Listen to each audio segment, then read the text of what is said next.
Gracias, doctora Violeta, doctor Juanico, doctora Lulú. Vamos a dar paso a las preguntas. ¿Tenemos alguna pregunta del auditorio? Bueno, en lo que nos dan las preguntas, doctor Juanico, ¿cuáles serían los indicadores clínicos y paraclínicos más importantes para la inminente falla de un ventrículo derecho ante una hipertensión arterial pulmonar? ¿Qué datos clínicos en la terapia intensiva podríamos estar esperando o que se va a presentar o que nos estén avisando de una inminente falla ventricular derecha por una hipertensión arterial pulmonar? Bueno, a veces, ¿sí se oye? Sí. ¿Sí? En ocasiones cuando recibimos al paciente y sabemos que tiene una hipertensión arterial pulmonar cercana a la sistémica, que fue candidato a hacer una valoración hemodinámica por cateterismo previa, y que sí encontramos una hipertensión muy cercana a la sistémica. Y las resistencias, aunque sean móviles, no son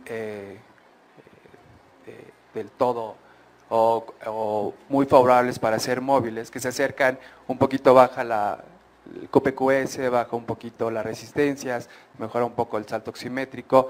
En estos pacientes, en el posoperatorio, lo más conveniente es dejar un catéter, ya sea con un Swan-Ganz o un catéter pulmonar transtorácico, y si al salir de la cirugía lo encontramos con una presión pulmonar muy cercana al 70% de la sistémica, ese paciente tiene que tener un manejo más cuidadoso, ya sea con óxido nítrico, con los manejos antihipertensivos o vasodilatadores pulmonares que tengan, dejar sedación, relajación como preventivo, porque sabemos que este paciente en cualquier momento nos puede hacer una crisis hipertensiva pulmonar. Y por otro lado, en ciertas horas después de la cirugía, si queda un poquito de cortocircuito residual, lo encontramos con unos Kirvis bajos por el cortocircuito de derecha a izquierda, y la otra es que empieza a ser falla derecha con derrames pleurales, con ascitis, que requiere un poquito más de inotrópico el paciente, a veces se requiere un poquito más de precargarlo con volumen, y estos son datos indicativos de que el paciente está manifestando falla derecha por la hipertensión arterial pulmonar que quedó después de la cirugía, cuando esta es importante todavía. Muchas gracias. Hay preguntas de los asistentes virtuales. Si no contamos con el recurso de óxido nítrico, ¿qué manejo podemos ofrecer en pacientes posoperados con datos clínicos de hipertensión arterial pulmonar?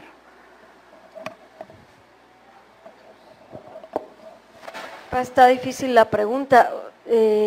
Lo principal y antes del óxido nítrico son las medidas generales, y un recurso auxiliar es hiperventilación, FiO2 al 100%, para tratar de vasodilatar la vasculatura pulmonar, mejorar obviamente el gasto cardíaco, mejorar la función de ventrículo derecho y evitar que el paciente tenga dolor, evitar que el paciente esté despierto si es una hipertensión pulmonar grave que esté condicionando de saturación o compromiso hemodinámico.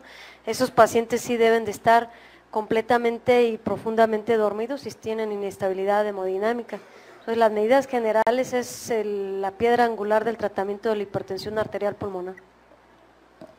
Otra de las cosas también, acordarnos que existen vasodilatadores también sistémicos que actúan en el nivel pulmonar, como la nitroglicerina, el nitroprusiato. Incluso nosotros, a los pacientes con derivación cabopulmonar, hemos estado colocándoles nitroglicerina de manera en una infusión continua a través del catéter que deja el cirujano en la anastomosis de la unión cabopulmonar, para evitar precisamente el incremento en las resistencias vasculares pulmonares en el postoperatorio. Entonces, si no tenemos óxido nítrico, si no tenemos iloprostol, las medidas que comentó la doctora, más el uso de milrenona, nitroglicerina, nitroprusiato, y quizás el sildenafil como coadyuvante, que puede conseguirse de manera más fácil y es relativamente no tan caro.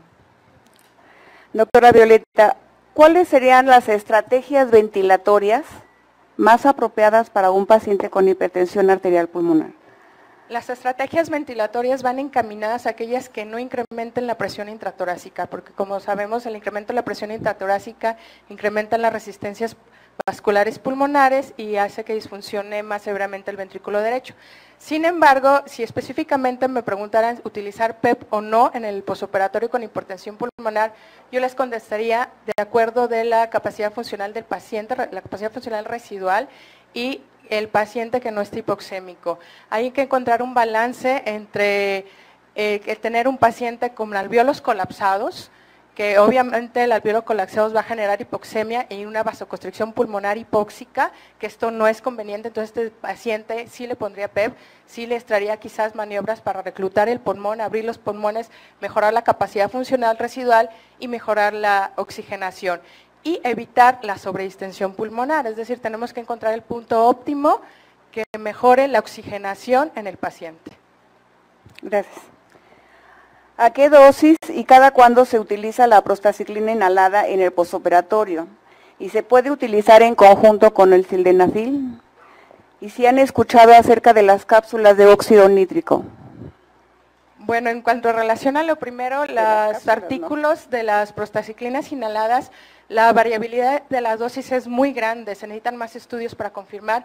Sin embargo, en los diferentes estudios lo utilizan desde 5 microgramos hasta subirla hasta 0.5 hasta 2 microgramos por kilo, inhalada durante 10 minutos, puede utilizarse cada 30 minutos de 5 hasta 9 veces al día. Yo no tengo conocimiento de las cápsulas de óxido nítrico.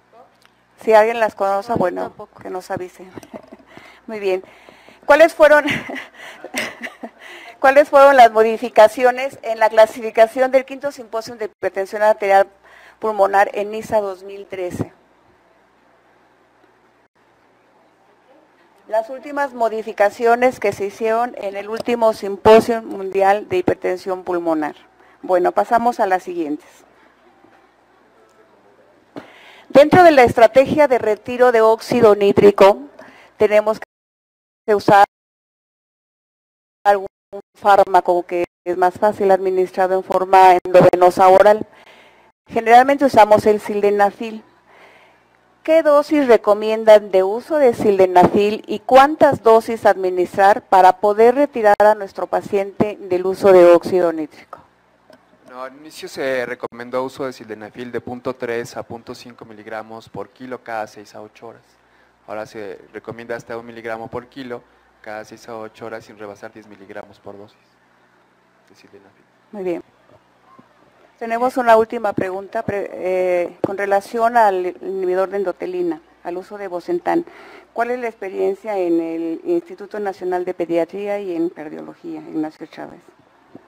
En el Instituto Nacional de Pediatría no tenemos experiencia para tratamiento de crisis aguda, pero en el servicio de cardiología lo están utilizando para los pacientes y en el servicio de neumología para la hipertensión pulmonar crónica, incluso tienen un protocolo con Bosentan en estos pacientes. Pero la experiencia de ellos, en los estudios que están realizando todavía no lo sé, pero en la terapia no tenemos experiencia en la crisis aguda. Nosotros tenemos una experiencia muy pequeña porque lo hemos utilizado en 4 pacientes en posoperatorio.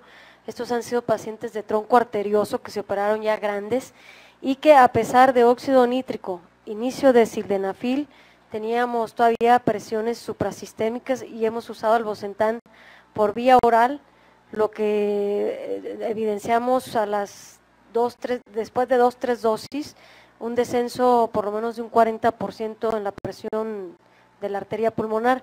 Sin embargo, pues esa experiencia nada más en 4 pacientes, ¿no? Y en la literatura son casos reportados nada más de posoperatorio de Bosentan. No usamos Bosentan nosotros en el posoperatorio. Muy bien, muchas gracias. ¿Alguna otra pregunta o comentario?